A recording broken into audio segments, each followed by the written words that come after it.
Umurnya berapa kira-kira? Macam-macam ya? Ya, di sini yang kita koleksi umur-umur di atas 400-500 tahun. 400-500 tahun, itu secara penelitian ya? Ya. Ada sebagian yang sudah saya berikan racun, jadi hanya untuk sebatas edukasi. Jadi biasanya Pengetahuan aja lah ya? Untuk pengetahuan.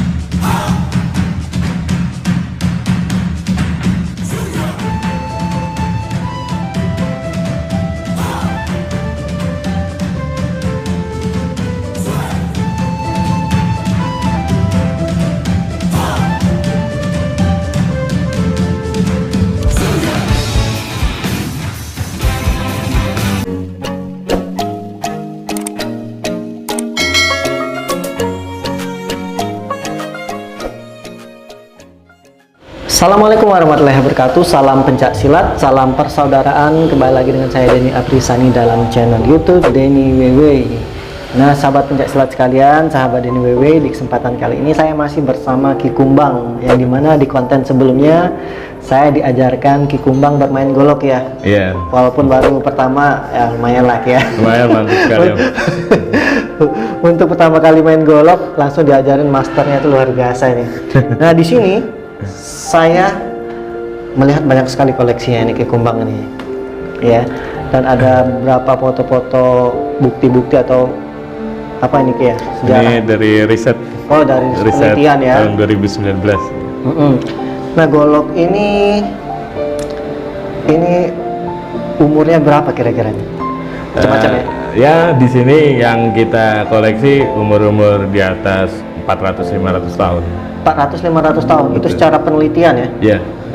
Kemarin kita sempat uji diuji di laboratorium metalurgi ITB, ITB Bandung. Gimana bisa dapat golok-golok bersejarah lama-lama kayak ini, Ki? Susah ya? Susah. Pertama ada kriteria untuk golok-golok yang bersejarah. Jadi kriterianya plutonium. Ini ada kemerlip. Ya, ini apa ini kayak? Ini kalau di masyarakat Sunda ini disebutnya pasir malela. Pasir malela. Jadi ada sedikit perbedaan antara pasir malela dan meteorit. Jadi kalau ini pasir ya? Iya. Tapi dia menyatu ya? Tapi kok mengkilat? Nah, ini yang disebut pasir malela. Beda. Atau yang mengandung material seperti titanium. Jadi dia halus. Nah, kalau diraba. Beda dengan meteorit kasar dia. Nah, dia beda. Tapi sama-sama mengkilat. Sama-sama mengkilat. Dia mengandung unsur titanium. Unsur titanium ya? Betul. Jadi aku melihatnya itu kayak batu ya, tapi tipis kayak, padahal bukan ya, besi ya? Besi, karena memang sudah tua sekali, jadi kelihatan seperti membatu gitu. Kelihatan membatu. Jadi teman-teman, bedanya golok-golok dulu tuh dengan sekarang ya. Kalau golok dulu tuh, ini lebih tertarik malah lihat golok-golok lama-lama kayak ini. Kalau golok sekarang kan mungkin mengkilat ya, megangnya aku takut-takut ya. Nah, tapi ini kayak memang berseni ya? Ya, itu disebutnya pamor. Pamor nyebutnya? Pamor. Dan itu sulit sekali pembuatannya. Sulit sekali ya? Karena harus dilipat besinya, ditempa, bisa sampai dilipat besinya? Ya, bisa sampai ratusan kali lipatan. Satu golok aja tuh baru bisa lama banget buatnya. Ya, baru bisa menghasilkan gambar atau pamor motif. Oke. Kita untuk tahu mahal tidaknya golok itu dilihat dari mana? Kalau untuk mengetahui istimewa atau tidaknya bisa kita lihat dari selera juga sih sebenarnya. Ya, selera. Lalu ada pamornya itu sendiri. Pamor tadi ya. Jadi biasanya di golok itu perbedaannya dengan bikeris, golok itu bisa mempunyai banyak pamor. Golok banyak pamor. Jadi dalam bahannya hampir mirip-mirip keris tuh aku lihat ya. Iya, sama. Sama ya. Sama. Jadi dalam satu golok bisa sampai ada 4 atau 5 pamor. Golok 4 sampai 5 pamor. Ya, seperti contohnya ini. Nah, ini. Ini disebutnya bilah ujung turun. Bilah ujung turun. Gitu. Ini dia ada 1, 2, 3, 4 pamor. 4 pamor ya. Nah, jadi ini ada pamor batu lapak. Jadi kayak bergambar gitu dia. Ini ada batu lapak, pamor batu lapak. Itu biasa pamor yang dipakai oleh pendekar-pendekar silat zaman dahulu. Batu lapak ini maksudnya emang batu dicampur, campuran batu atau gitu? Dia pamor yang dibuat secara khusus. Jadi dia adanya di atas peksi. Nah ini. Jadi dahulu masyarakat kita percaya. Jadi seseorang pendekar yang memegang golok dengan punya pamor batu lapak seperti ini, dia dibawa hanya ditongolin goloknya, ditarik sedikit, tek, keluar kelihatan gambar batu lapak, musuh udah takut gitu. Gitu ya. Berarti Gitu. bukan orang sembarangan kalau sudah megang golok seperti ini gitu. Iya. Jadi biasa. cerita-cerita zaman dahulu ada cerita seperti itu. Tapi di sini kita lebih tertarik di bagaimana cara pembuatan material. Gitu. Lalu ada pamor ujung gunung, dia lurus. Lalu di sini menekuk, melingkar lagi ke sini. Oh iya. Nah ini pamor ujung gunung. Oh itu pamor ujung gunung. Nah, lalu ada pamor kala cakra. Dia bentuknya seperti silang. Ini kala cakra. Nah, ini sulit sekali nih pembuatannya. Di sini Om Denny masih bisa melihat lipatan besi. Iya, iya. Nah ini besi dilipat. Ya, gitu. Sakti orang dulu ya. Nah, lalu di punggungnya nih Om. Tuh, Oh, di punggung di sebelah atasnya sini. juga ya? Nah ini disebutnya tonggong. Tonggong. Nah ini ada pamor wijil timun atau biji ketimun. Biji ketimun. Nah ini Nggak tahu banget nama-namanya. satu golok ini mempunyai 4 pamor. Satu golok ini. Ya, 4 pamor. ini asal dari era-era Pajajaran. Pajajaran. Tuh. Berarti udah lama banget ya. Memang Iya. yang mempunyai itu para pendekar lama lah itu ya. Ya, pendekar-pendekar di atas kita dulu zaman ini. Jadi dapatnya di mana ini dulu? Ini dapat dulu di daerah Banten. Di Banten. Memang banyak golok-golok bersejarah itu di Banten ya. Ini handle-nya, Handle-nya nah ini Makoro namanya. Makoro atau Makara. Makara. Jadi Makara ini era-era handle Hindu. Jadi Makoro itu lambang perpaduan antara hewan darat dan hewan yang hidup di air. Wih. Nah, ini bisa kita lihat nih ada model belalai. Nah, sama model mulut seperti buaya. Jadi ini perpaduan antara gajah Sama buaya. dan buaya. Gitu. Makoro ini filosofinya dia sebagai penjaga tempat-tempat sakral. Makanya Om Denny kalau jalan-jalan ke Candi Borobudur atau Candi Penataran biasanya itu ada patung Makoro. Berarti setiap handle-nya ada maknanya Ki ya? Ada. Nah, Oh gitu. Jadi orang nggak sembarangan buat kalau dulu ya? enggak, kalau senjata-senjata zaman dulu justru dia mempunyai Arti semua, filosofi. filosofi semua ya? Ada Tapi juga. dia banyak ke kayak pewayangan ya handle-nya? Ya, ada juga jenis pewayangan. Kalau Makoro ini termasuk ke dalam keluarga jenis Memedian. Memedian. Nah, ini juga Memedian. Memedian itu apa? Raksasa atau buto. Oh iya. Nah, ini ada juga handle ini. Ini disebutnya buto torek. Buto torek, raksasa Ya. juga ya? Raksasa juga masuknya. Nah, ini. Ini bilahnya Kecil ya? Ya. Ini disebutnya bila malepah gedang. Malepah gedang. Ini ada 3 pamor. Jadi di sini ada pamor kol buntet. Oh iya, kalau buntet ya? Nah, dia antiknya Keratnya gimana dia?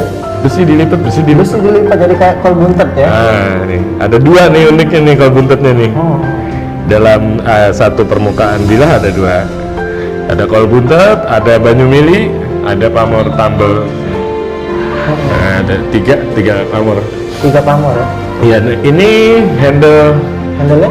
buto torek. Buto torek. Nah, ini bentuknya seperti raksasa. Buto torek itu unik. Uniknya dia adalah tidak mempunyai telinga. Iya. Gitu. Jahat nggak ada ini? Ya sebenarnya semua baik lah. Semua baik. Kita baik-baik semua. Kita baik-baik. Nanti dia ngamuk kali Nah, jadi buto torek ini adalah raksasa tuli. Raksasa tuli. Nah, jadi dia adalah perlambang sebagai seorang pemimpin atau orang besar yang tidak mendengarkan nafsunya sendiri, tapi dia lebih mendengarkan kepada orang lain. Nah, inilah simbol dari handle jenis Butotorek. Jadi pokoknya semuanya itu bentuknya positif ya artinya. Betul. Nah, ini sudah sangat langka sekali, Om. Langka ya. Lalu ada ini. Nah, ini namanya jenis Ini bentuknya unik ya, handle-nya juga bagus ya. unik. Ini Pariaman namanya. Ini dari apa nih? Kayu atau Dari tanduk semua. dari tanduk? Ukirannya keren banget ya. Keren ukirannya. Nah, ini. Wih, keren. Tebel ya. Ya, ini 3 pamor. Jadi ada pamor batu lapak, ada pamor ujung gunung. Nah, di sini ada model pamor semacam kulit semangka. Kulit semangka. Ya. Ini aksesoris kuningan. Iya, kuningan ini. Nah, Ini kuningan semua nih. Kayu dilapisi kuningan ya. betul. Nah, ini dia Pariaman atau Parahyangan itu sama. Jadi dia lambang kesuburan tanah Sunda pada zaman dulu. Lambang kesuburan tanah Sunda. Nah, kesuburan, kemakmuran, ini filosofinya. Jadi lubang-lubang di sini adalah lubang terawangan. Biasanya kalau orang dulu kalau genap itu biasanya ganjil jumlahnya. Kalau kita dapat yang genap nih, kita hitung ternyata genap 10 atau 12 itu ada dibuat secara khusus lah. Gitu. Jadi banyak kan ganjil ya? Kebanyakan ganjil. Ini Pariaman. Jadi dari lubang aja ada artinya Ada ya? artinya. Luar biasa, ini memang seniman golok banget ya. Sejarawan lah, ya. Ya. Keren loh bentuknya ini. Mudah-mudahan. Banyak sekali di sini kayak ini ada handle singo barong. Ini singo barong. Terus ini ada Ini singo atau harimau? singa. Singa ya, keren. Singo barong. Nah, ini pamor buntel mayat. Ini mengkilat-mengkilat ini Ya sama itu. Pasir juga? Pasir melela. Kalau halus dia pasir melela. Kalau dirabanya kasar dia ini melela. ada campuran-campuran pasir dulu berarti langka ya kali ya? Oh, langka Masih sekali. sekarang masih ada nggak pasirnya? Ya susah untuk dapetnya susah. Ini. Banyak juga di sini macam-macam bilah ataupun bentuk gagang yang sudah kita data itu sekitar 50 lebih lah jenis. Jadi koleksinya tuh ada handle juga ya? Iya, gitu. Karena handle-handle zaman dulu kan pasti terbuat dari tanduk. Ini handle sirah ayam, bentuknya seperti kepala ayam. Ini kepala ayam ya? Ada jenggernya gitu. Ada jenggernya. Udah lama banget. Ada nggak sih yang dari besi gitu? Ya, yang dari besi itu Penasaran jarang. lihat ini Ki. Coba yang Oh, Nah ini aneh ya. Ini golok atau keris sih? itu masuknya ke pedang. Ini pedang. Nah, karena dia pakem dari pedang itu ya tajam di dua sisi. Kalau dia pedang itu dua sisi tajam. Ya, jadi ini berbentuk ada kerisnya seperti jadi keris ya. Dia pedang tapi ujungnya kayak keris makanya. Nah, ini disebutnya gitu. pedang cengkrong. Pedang cengkrong. Nah, kalau handle ini endas buaya atau kepala buaya. Ini kepala buaya. Tapi sudah kita replika karena aslinya sudah hancur. Oh ini udah replika ya? Nah, Udah replika. Oke. nah, di sini ada ini nih. Ini ukuran naga. Kalau Ular. ini balik, nah ini ada semacam naga. Oh naga ya? Di sini ini namanya naga siluman. Naga siluman. Jadi ada dua dia naga siluman ya, kanan kiri. Naga siluman. Nah, jadi kalau naga siluman itu nggak ada buntutnya, Om. Jadi palanya tuh. Tapi bukan golok siluman.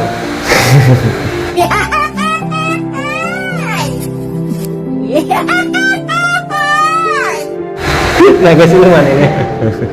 Ini naga siluman. Jadi dulu itu Pangeran Diponegoro selalu memakai keris naga Ini? siluman. Ini beracun nggak sih? Ada nggak yang beracun? Kalau Koleksinya ada nggak? beracun ada sekitar sebagian golok yang Tapi beracun. disimpan ya? Nah, itu biasanya racun dari sulangkar atau racun-racun dari golok zaman dahulu. Untuk racun biasanya kita buat pakai ada rahasianya kita buat. Sebenarnya ini semua bisa diracuni ya.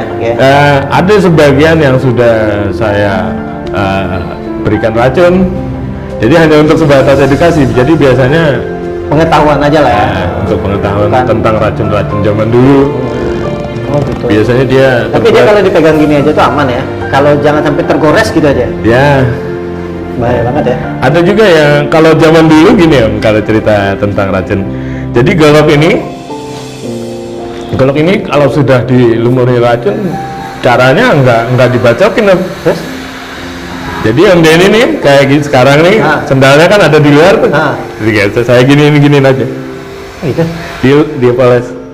Nah, udah itu begitu Kang Denny pakai sendalnya lagi, udah lama-lama hancur kaki. Oh, panas gitu ya. Panas digaruk hancur.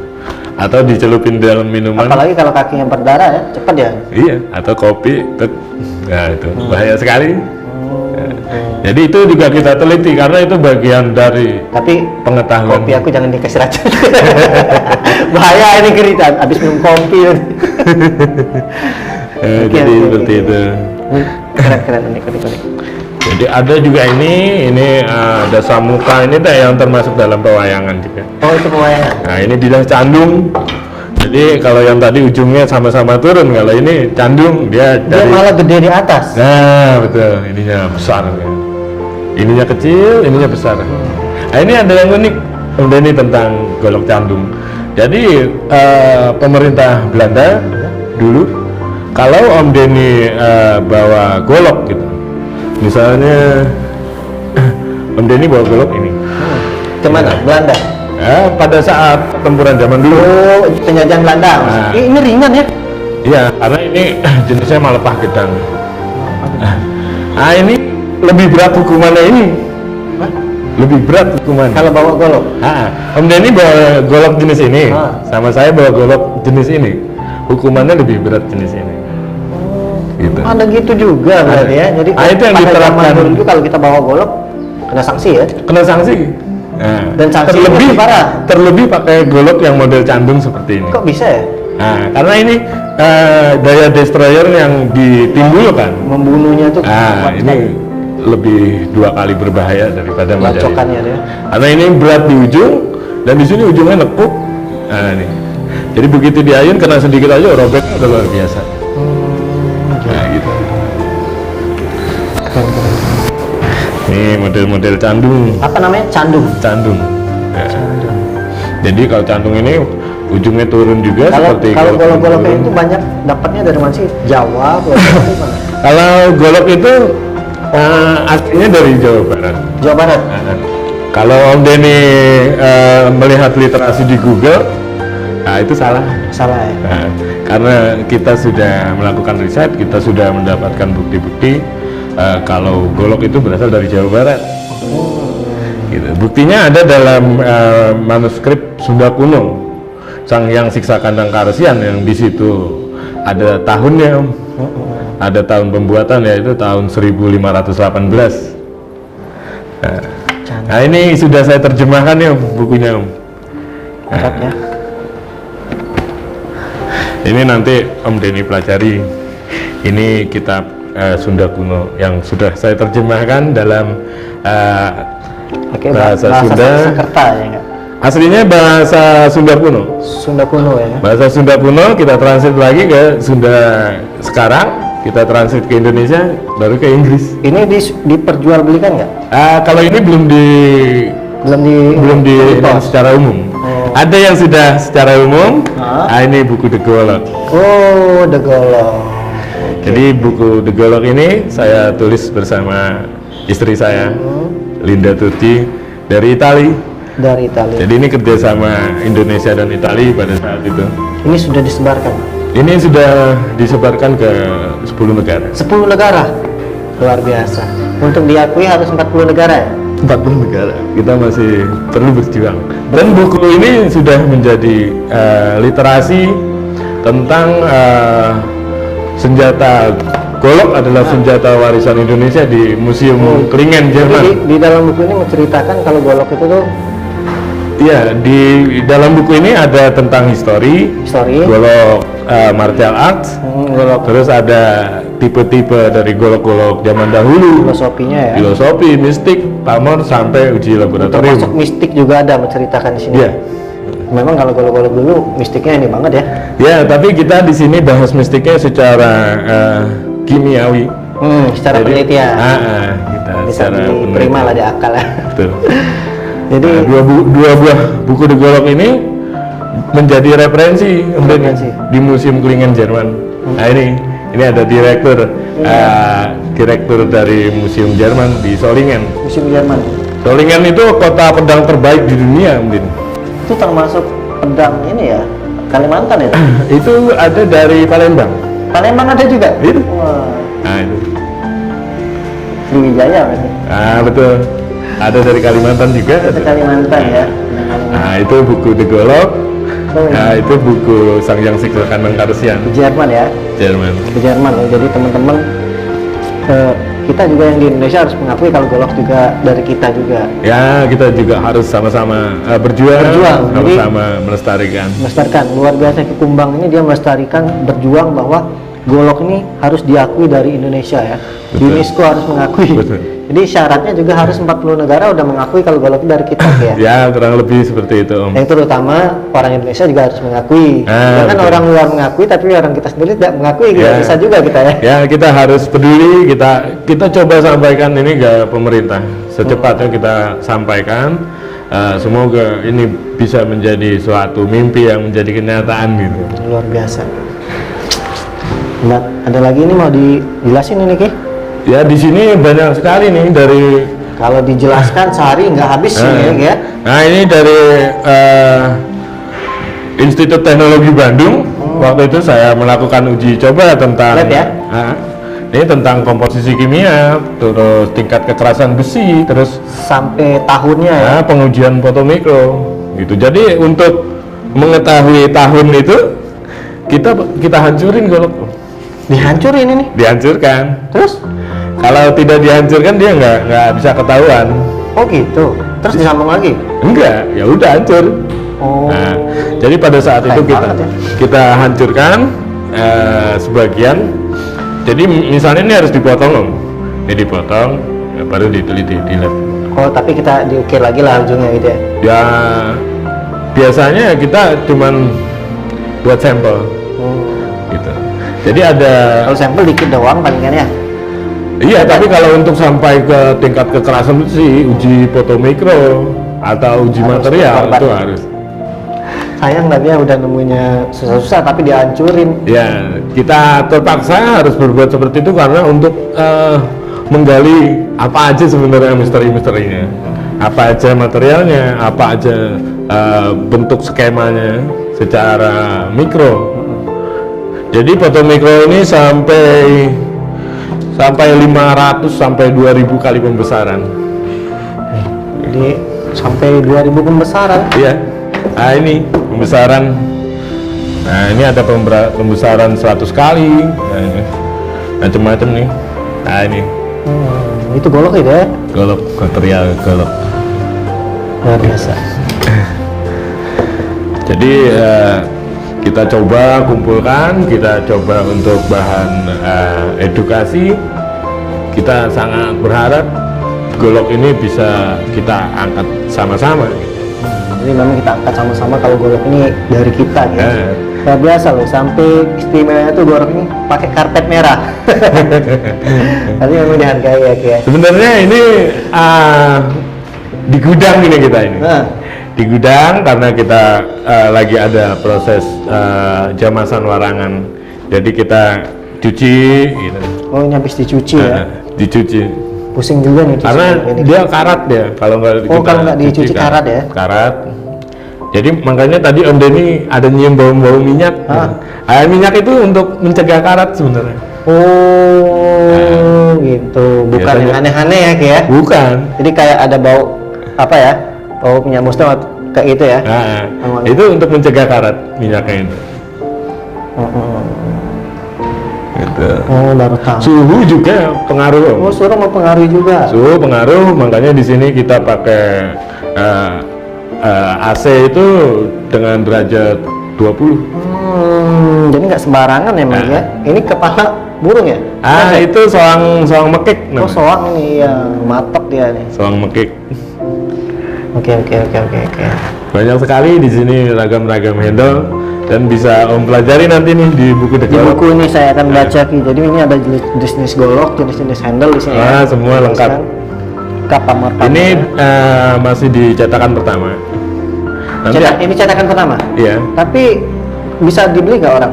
Orang bisa sih. Di mana Tapi kalau dia mau? kalau mau beli datang ke sini. Oh, berarti ke masih museum. pesan ya. Nah, Kalau pesan ke museum bisa. Secara online bisa. secara online bisa. Oke. Ini kalau kalian pengen beli golok ini langsung hubungi Ki Kumbang langsung ya. Ya, siap. Facebooknya atau gimana, sambil mau nanya-nanya boleh. Jangan banyak tanya ya, pusing Ki Kumbang dan Atau datang ke sini nggak apa-apa. Datang ke sini ya, lebih sekalian enak, kita ya. lihat koleksi-koleksi golok. Sekalian Tapi kita kalau bisa orang belajar. pengen nyumbang golok untuk di museumnya bisa. Oh, bisa. Nanti kita catat namanya, sejarah dari goloknya itu dapatnya dari siapa, apa ininya, baru kita taruh di vitrin gitu, apa Jadi aja di ada, museum. setiap goloknya ada datanya semua ya. Ada datanya, Oke. ada datanya. Ini berarti handle ini ada yang kayu, ada yang tanduk. Ini tanduk. Ada nggak selain itu? Biasanya dia terbuat dari tanduk. Tanduk sama kayu ya. Nah, ini tanduk kerbau bule nih Om. Itu kerbau bule ya. Jadi kalau kerbau bule itu, kalau Om Denny center, dia tembus Om. Oh, kayak batu ya. Nah ini Oh iya. tembus merah warnanya. Oh. Tuh. Kerbau bule. Nah, Ada ya yang dari besi nggak ada ya? kalau dari besi ada. Oh ada juga ya? Ada dari perak. Oh Ada. mungkin punya raja kali dia. Ada. Itu punya raja itu biasanya goloknya itu 2 kali Lamborghini lah harganya. Kalau golok raja itu Iya. 2 kali Lamborghini. Iya. Karena biasanya dia di materialnya ataupun di handle atau di sarung itu berlapis Mewah emas. semua ya. Emas, Jadi berlian, itu goloknya tuh berpermata. bukan buat perang kali ya, hiasan kali. Ada sebagian yang buat perang, ada yang sebagian buat Mewah-mewahan gitu. mewah-mewahan. Karena tingkat strata di sana Iya, juga betul. gitu. Ada di sini sempat kita punya golok yang tindik emas. Nah, Ada mas? iya. Ada juga yang intan berlian. Wih, Di sininya dilapis. dilapis. Nah, jadi kalau dihargakan ya lumayan. Lumayan ya, intan berlian gimana? Banyak sekali kita yang golok yang mempunyai tindik-tindik emas pada zaman dulu banyak. Tapi disimpan ya, takut dipaling orang. Itu ada juga yang dari perak, Ada dari yang perak. dari banyak sekali. Hmm. Lalu ada yang tanduk Ini kayak warangkai. Nah, itu dari Sumatera itu. ini Sumatera ini. Sumatera, masuknya ke pedang. Ini kayaknya besi nih. Iya, Sumatera. Sumatera ya, kayak pedang-pedang kerajaan itu ya. Batak. Oh Medan berarti ya. Ya, benar. Berat nih Ki ya. Nah, itu. Oh tipis ya. Oke. Oke. Ini unik juga nih. Susah nggak ada ini mungkin kayak. Jadi kita coba kumpulin untuk edukasi. Siap. Oke. Terima kasih. Terima kasih. Terima kasih penjelasannya, ini ilmu sekali buat saya dan teman-teman yang menonton juga. Jadi teman-teman kalau pengen datang ke Museum Golok, ini di mana alamatnya Ki? Ini di Villa Melati Mas, Jalan Cemara. Villa Melati Mas, Jalan Cemara, Jalan Cemara, Tangerang. Tangerang Selatan. Ya. Jadi teman-teman boleh langsung hubungi Ki Kumbang kalau pengen kesini ya. Ya, di sini pintu kita selalu terbuka. Selalu terbuka luar biasa dan orangnya di sini asik-asik. Saya kesini malah dikasih kaos. Terima kasih Ki, dikasih buku, dikasih golok Terima juga. kasih. Dan yang luar biasanya dikasih ilmu pengetahuan. Terima kasih. Saya yang terima kasih Ki. Sama-sama. Jadi teman-teman cukup ya pembahasan golok ini. Ini kalau dibahas semua nggak akan habis ya. Betul. Apalagi Panjang Ki sekali. Kumbang ini wawasannya tentang golok ini sudah banyak lah. Sampai ke laboratorium ya, diteliti ya, sampai betul. penasarannya Ki ya. Beliau ini merintis, mensupport sekali bahwa golok ini harus diakui dunia kalau dari kita Ki ya. Betul. Dan teman-teman juga bantu support bahwa golok memang asli dari Indonesia ya. Terima kasih buat Ki Kumbang atas waktunya. Saya akhiri, wassalamualaikum warahmatullahi wabarakatuh. Salam pencaksilat, salam persaudaraan. Bye bye.